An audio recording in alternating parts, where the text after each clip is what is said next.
বন্ধুরা গতকালকের ভিডিওতে আপনাদের সাথে শেয়ার করেছিলাম যে বোথ সাইড টাইপের মুভমেন্ট দেখবেন, ছোট মুভমেন্ট হবে, কিন্তু যদি দেখা যায় যে এই সুইং হাইটার ওপর চলছে সেক্ষেত্রে মোমেন্টাম যতক্ষণ থাকবে ততক্ষণ ক্যাচ করতে পারেন।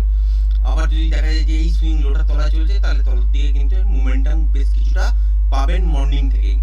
আজকে তলার দিকে এই সুইং লো ব্রেক করেনি, দেখতেই পেয়েছেন বাজার খুলেছে, তারপর তলায় ওপর হয়েছে, ফাইনালি এইখান থেকে একটা ওপর দিকের জন্য মুভ হয়েছে এবং লাইভ হাইও কিন্তু আজকের দিনে দেখতে পেয়েছেন। তারপর বাজার কি করেছে, তলার দিকে আসার চেষ্টা করেছে, আবার নয়েজ ক্রিয়েট করেছে, আবার তলার দিকে আসার চেষ্টা করেছে। গতকালকের ভিডিওতে বলেছিলাম যে এই লেভেলটার ওপর যদি প্যাটার্ন ওয়াইজ লেভেলটাকে সাস্টেন করে তাহলে কিন্তু একটা বড় মোমেন্টাম পাবেন। আর মোমেন্টাম যদি নিয়ে ব্রেক করে তাহলে যতক্ষণ মোমেন্টাম থাকবে ততক্ষণ পর্যন্ত কিন্তু হোল্ড করতে পারেন। সেম যদি দেখা যায় যে আগামী কালকেও বাজার খুলেছে ফ্ল্যাট বা তলার দিকে কিছুটা ছোটখাটো গ্যাপ ডাউনে খুলেছে, যদি দেখেন যে ঠিক এই যে জোনটা দেখতে পাচ্ছেন এই জোনটা যদি ব্রেক না করে, যেটা হচ্ছে 24,970, তাহলে কিন্তু এখান থেকে বাজার কিন্তু আবার একদম স্ট্রেট উপরের দিকে একটা মুভমেন্ট দেবে এবং কাল মর্নিংয়েই কিন্তু আপনারা একটা স্ক্যালপিং ট্রেড খুব সুন্দর পেতে পারেন।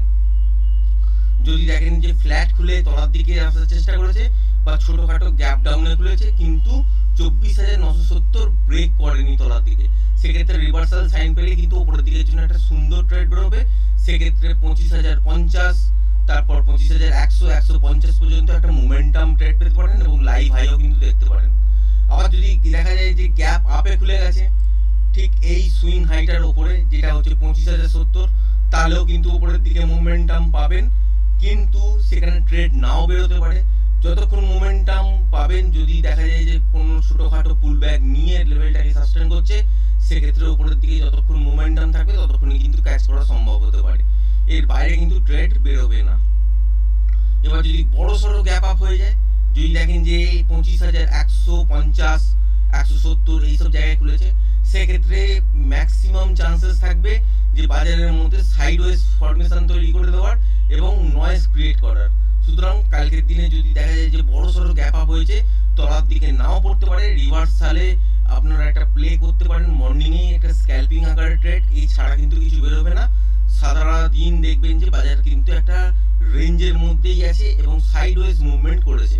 এবার যদি দেখা যায় যে গ্যাপ ডাউনে খুলেছে এবং এই যে সুইং লোটা দেখতে পাচ্ছেন এইটা যদি ব্রেক করে দিয়ে কন্টিনিউ সাস্টেন করে, যদি দেখা যায় যে মর্নিংয়েই খুললো গ্যাপ ডাউন বা দেখলেন যে তলার দিকে বাজার পড়লো, পড়ে কিছুটা উপরে ওঠার চেষ্টা করলো, রিট্রেস করলো, করে আবার দেখলেন যে এই সুইং লোটা ব্রেক করছে, যেটা হচ্ছে 24,970, যদি এই লেভেলটাকে ব্রেক করে কন্টিনিউ মর্নিং থেকে সাস্টেন করে, সেক্ষেত্রে তলার দিকে কিন্তু একটা ভালো মোমেন্টাম পাবেন এবং মর্নিংয়েই কিন্তু এই মুভটা তো পাবেনই, তার সঙ্গে এই যে গ্যাপটা আছে এই গ্যাপটাও ফিল হতে দেখবেন এবং তলার দিকে টার্গেট হিসাবে যদি বলেন সেক্ষেত্রে হচ্ছে 24,820 থেকে 24,780, ঠিক এই সুইং লোটার কাছাকাছি পর্যন্ত এইখানে এসে দেখতে হবে যে মোমেন্টাম আছে কিনা। মোমেন্টাম যদি থাকে তাহলে তলার দিকে এই সুইং লোটা পর্যন্ত আপনারা টার্গেট পেতে পারেন, যেটা হচ্ছে 24,780, এই জায়গাটার কাছাকাছি পর্যন্ত। তার মানে এটা একটা জোন হিসাবে কালকের দিনে বাজার কাজ করবে। যখন দেখবেন যে বাজার যদি গ্যাপ ডাউনে খোলে আর এই লেভেলটাকে ব্রেক করে যদি কন্টিনিউ সাস্টেন করে, তবেই কিন্তু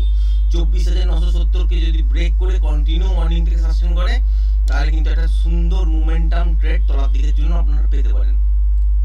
আর যদি এর কাছাকাছি এসে আর ব্রেক না করতে চায়, তাহলে কিন্তু এখান থেকে রিভার্সাল সাইন দেখার পর উপরের দিকের জন্য ট্রেড হবে, সেক্ষেত্রে 25,100 থেকে 150, 170 পর্যন্ত টার্গেট হতে পারে যতক্ষণ মোমেন্টাম থাকবে বাজারের মধ্যে। ব্যাংক নিফটিতেও বন্ধুরা দেখতে পেয়েছেন আজকের দিনে বোথ সাইড মুভমেন্ট, এই মুভটা তো ক্যাপচার করা সম্ভব হয়েছে, নয়েজ থাকলেও কিন্তু সম্ভব, কিন্তু এইখানের দিকে যে মুভটা দেখতে পাচ্ছেন এখানে এত নয়েজ ছিল, এখানে কিন্তু কোনো রকম ট্রেডেবল মুভ বার করা সম্ভব হয়নি। লাস্টের দিকে যদি বলেন তাহলে ঠিক এই জায়গাটা থেকে একটা ট্রেডেবল মুভ কিন্তু বার করে নেওয়া সম্ভব ছিল, কিন্তু নয়েজ এতই ছিল বাজারের মধ্যে আর এখানে কিন্তু ট্রেড করা সম্ভব হয়নি। কালকের দিনের জন্য যদি দেখেন যে উপরের দিকে ঠিক এই সুইং হাইটা যেটা হচ্ছে 51,400, এটা যদি ব্রেক করে দেয়, গ্যাপ আপে খুলে কন্টিনিউ যদি এর উপর সাস্টেন করে, সেক্ষেত্রে আপনারা 51,500, 51,550, 600, 650 পর্যন্ত মোমেন্টামের সঙ্গে ট্রেড পেতে পারেন। আর যদি দেখা যায় যে বড় সড়ো গ্যাপ আপ হয়ে গেছে 51,500 বা 600, 650 এর কাছাকাছি হয়েছে, সেক্ষেত্রে তলার দিকে আপনারা প্লে পারেন, সেক্ষেত্রে আপনাকে কিন্তু রিভার্সাল সাইন উপরের দিকে দেখতে হবে। তাও কিন্তু বড় সড়ো মুভমেন্ট পাবেন না, কারণ কালকের দিনে বাজারের মধ্যে কি থাকবে, নয়েজ থাকতে পারে। যদি বড় সড়ো গ্যাপ আপ হয়ে যায় সেক্ষেত্রে রেঞ্জ বাউন্ড টাইপের সিচুয়েশন হবে এবং কি হবে, সাইডওয়েজ মুভমেন্ট হয়ে যাবে। সুতরাং খেয়াল রাখবেন, বড় যদি গ্যাপ আপ হয়ে যায় তাহলে কিন্তু রিট্রেসমেন্টটাকে ট্রেড করা যেতে পারে, তাও স্ক্যালপিং আকারে ছোট্ট পয়েন্ট বাই পয়েন্ট ট্রেড করতে হবে এবং ছোটই মুভ নিতে হবে। আর যদি দেখা যায় যে ৫১,৪০০ এই লেভেলটাকে ব্রেক করে কন্টিনিউ মর্নিং থেকে গ্যাপ আপের সঙ্গে সাস্টেন করেছে, তাহলে সেক্ষেত্রে উপরের দিকে ৫১,৬০০ ৬৫০ পর্যন্ত একটা মোমেন্টাম পেতে পারেন। এবার তারপর গিয়ে দেখতে হবে যে ওখানে প্যাটার্ন ওয়াইজ লেভেলটাকে আবার ব্রেক করছে কিনা সেকেন্ড হাফে। যদি দেখা যায় যে প্যাটার্ন ওয়াইজ লেভেলটাকে ব্রেক করছে তাহলে কিন্তু আবার further intraday fresh price action অনুযায়ী যেরকম রেঞ্জ দাঁড়াবে সেই অনুযায়ী ট্রেড করতে হবে। এবার যদি দেখা যায় যে ছোটখাটো গ্যাপ আপ হয়েছে, বাজার খুলেছে মর্নিং এ, কিন্তু দেখলেন যে ৫১,৩০০ এই লেভেলটাকে আর ব্রেক করতে পারেনি, সেক্ষেত্রে রিভার্সাল সাইন দেখলে শর্ট করতে পারেন। স্ক্যালপিং আকারে এতদূর পর্যন্ত টার্গেট থাকবে, যেটা হচ্ছে ৫১,১৬০ ৬২ এই জায়গাটার কাছাকাছি পর্যন্ত। যদি ফ্ল্যাটও খুলে এই লেভেলটাকে ব্রেক করে দেয় তাহলে তলার দিকে খেয়াল রাখবেন ঠিক এই জোনটা, ঠিক এখান থেকে এতদূর পর্যন্ত, কারণ এই জোনটার কাছাকাছি গ্যাপ ডাউনেও কিন্তু খুলতে পারে। যদি দেখা যায় যে বাজার খুলেছে গ্যাপ ডাউনের সঙ্গে ঠিক এই জোনটার মধ্যে, যদি দেখা যায় যে বাজার খুলেছে, খোলার পর আর তলার দিকে দেখেন যে ৫০,৯৩০ বা ৯০০ এই লেভেলটাকে আর ব্রেক করতে তলার দিকে চাইছে না, সেক্ষেত্রে গ্যাপ ডাউনে খোলা সত্ত্বেও বাজার কিন্তু এখান থেকে রিভার্সাল যদি সাইন পাওয়া যায় মর্নিং এ, তাহলে কিন্তু উপরের দিকের জন্য ট্রেড বেরোতে পারে। আবার যদি ফ্ল্যাট খোলেন আর এই লেভেলটাকে যদি ব্রেক করে কন্টিনিউ সাস্টেন করে, তাহলে তলার দিকে কিন্তু এই এতদূর পর্যন্ত মোমেন্টাম পেতে পারেন। সেটা ফার্স্ট ক্যান্ডেলেই দেখলেন যে খুললো হয়তো ঠিক ৫১,১৫০ এইসব জায়গায়, খোলার পর দেখলেন যে একটা বড় রেড ক্যান্ডেল ফর্মেশন হলো, ঠিক এতদূর পর্যন্ত হয়তো চলে এলো। সেক্ষেত্রে ভয় পাবেন না বা এখানে তলার দিকে সেল করতে যাবেন না, কিন্তু দেখবেন যে এই লেভেলটাকে ব্রেক করে কিনা। মনে রাখবেন উপরের দিকে হচ্ছে ৫০,৯৮০ আর তলার দিকে হচ্ছে ৫০,৯৩০-৩৫ এই জায়গাটা, এই হচ্ছে একটা জোন।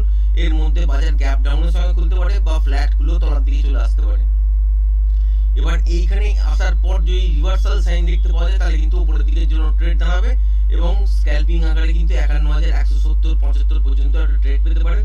এর উপরে যতক্ষণ মোমেন্টামের সঙ্গে চলবে ততক্ষণ পর্যন্ত কিন্তু আপনারা মোমেন্টামটাকে ক্যাচ করতে পারেন আর স্টপ লসটাকে ট্রেল করতে পারেন। আবার যদি দেখা যায় যে ঠিক এই জায়গাটার কাছাকাছি চলে এসেছে, আসার পর একটা রিট্রেসমেন্ট নিয়ে আবার লেভেলটাকে ব্রেক করছে, যেটা হচ্ছে ৫০,৯৩০-৩৫ এই জায়গাটা, তাহলে কিন্তু মনে রাখবেন এই সুইং লোটা যখনই ব্রেক করে দেবে তলার দিকে টার্গেট হিসাবে আপনারা কিন্তু ৫০,৮৫০ এই জায়গাটার কাছাকাছি দেখতে পাবেন। এখানে এসে দেখতে হবে যে মোমেন্টাম আছে কিনা।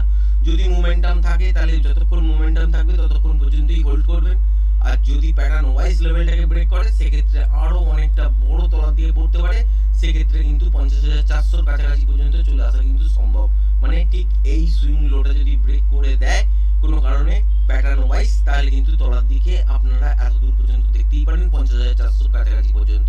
এটা কখন ব্রেক করছে সেটা কিন্তু ফ্যাক্টর করবে। যদি দেখা যায় যে ফার্স্ট হাফের মধ্যেই এই লেভেলটা কমপ্লিট হয়ে গিয়ে একটা রিট্রেসমেন্ট নিয়ে সেকেন্ড হাফের শুরুতে বা ফার্স্ট হাফের মধ্যেই এই লেভেলটাকে ব্রেক করছে তবেই কিন্তু আসবে, এবং সেকেন্ড হাফ শুরু হয়ে যাওয়ার পর যদি দেখেন যে এখানে রিট্রেসমেন্ট হয়ে আবার ব্রেক করার চেষ্টা করছে তাহলে কিন্তু ব্রেক হলেও এত দূর পর্যন্ত আসবে না, কারণ বাজারের মধ্যে কতক্ষণ টাইম বেঁচে আছে সেটাও কিন্তু সব থেকে বড় ফ্যাক্টর হিসেবে কাজ করবে কালকের দিনে।